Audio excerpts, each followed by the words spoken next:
नमस्कार, बुलेटिन में आपका स्वागत है। मैं हूं आपके साथ जीनत सिद्दीकी। शुरुआत करते हैं खबरों की। बड़ी खबर हल्द्वानी से आ रही है। नेता प्रतिपक्ष इंदिरा हृदयेश की तबीयत खराब हो गई है।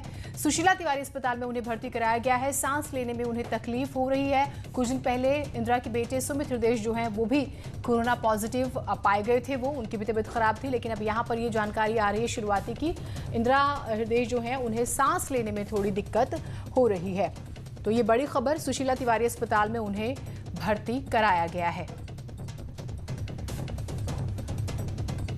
तो अब देखिए, अमूमन एक उम्र का भी जिक्र किया जाता है, मौसम का भी जिक्र होता है और यहाँ पर रूटीन चेकअप का भी जिक्र होता है। अब यहाँ पर शुरुआत में कहा जा रहा है कि उन्हें सांस लेने में दिक्कत हो रही है। पिछले दिनों आपने देखा कि एक पार्षद जो है वो नाराजगी दिखा रहे थे, टंकी पे चढ़ गए थे, तो इंदिरा हृदयेश जो है पहुँचती हैं वहाँ पर उन्हें बनाने के लिए, उन्हें उतारने के लिए।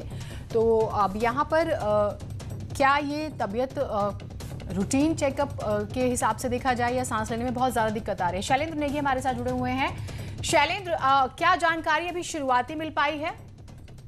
देखिए, 2 दिन से इनको हल्के हल्के ऐसा बताया जा रहा है, जो इनके करीबी सूत्र हमको बता रहे हैं कि पिछले 2 दिनों से लगातार इनको हल्का सा कुछ फीवर महसूस हो रहा था। लेकिन आज 3 बजे के आसपास इनको अचानक से सुशीला तिवारी अस्पताल में ले जाया गया, जहां क्योंकि उनको सांस लेने में ज्यादा तकलीफ हो रही थी नेता प्रतिपक्ष को, इसलिए इनको सुशीला तिवारी अस्पताल में भर्ती किया गया है। और वहां पर प्राइवेट वार्ड में स्पेशल जो आईसीयू बनाया गया है उसमें इनको भर्ती किया गया है।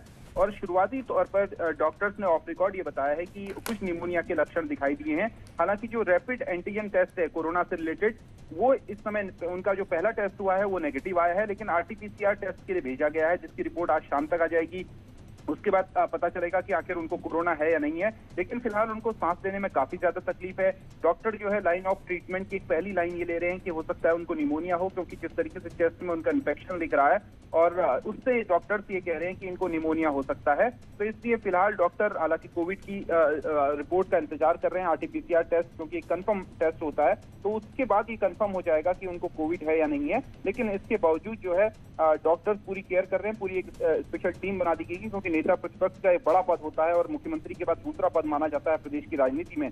तो बड़ी कद्दावर नेता है कांग्रेस के लिहाज से भी और प्रदेश की राजनीति के लिहाज से भी, इसलिए डॉक्टर्स की स्पेशल टीम बनाई गई है, जिसमें सरकारी जो स्वास्थ्य विभाग के डॉक्टरों की टीमें वो तो डॉक्टर्स शामिल है ही हैं, साथ ही सुशीला तिवारी अस्पताल क्योंकि अपने आप में सुपर स्पेशलिटी से भरा हुआ हॉस्पिटल है और कई सारे डिपार्टमेंट वहां पर काम करते हैं, तो इसलिए उस मेडिकल कॉलेज के भी जो डॉक्टर्स हैं, अलग अलग डिपार्टमेंट के डॉक्टर्स की एक टीम जो है प्रिंसिपल के द्वारा, डीन जो मेडिकल कॉलेज है उनके द्वारा बनाई गई है, और वो ऑब्जर्वेशन में रखे हुए हैं। फिलहाल 1.5 घंटा हुआ है अभी भर्ती हुए नेता प्रतिपक्ष को, और डॉक्टर्स उन पर निगाह बनाए हुए हैं। और इलाज जो है, शुरुआती जो ट्रीटमेंट दिया जा रहा है वो निमोनिया का ट्रीटमेंट दिया जा रहा है, जो चेस्ट में इन्फेक्शन जिस तरीके से दिखाई दे रहा है। ठीक, बहुत शुक्रिया आपका तमाम जानकारियों के लिए। तो शुरुआती तौर पर कहा जा रहा है कि निमोनिया के लक्षण हैं और एक टेस्ट हुआ है जिसकी रिपोर्ट नेगेटिव आई, क्योंकि बेटे जो है वो भी पॉजिटिव आए थे पिछले दिनों, तो वो उस लिहाज से भी, और डॉक्टर्स जो हैं पूरी नजर बनाए हुए हैं।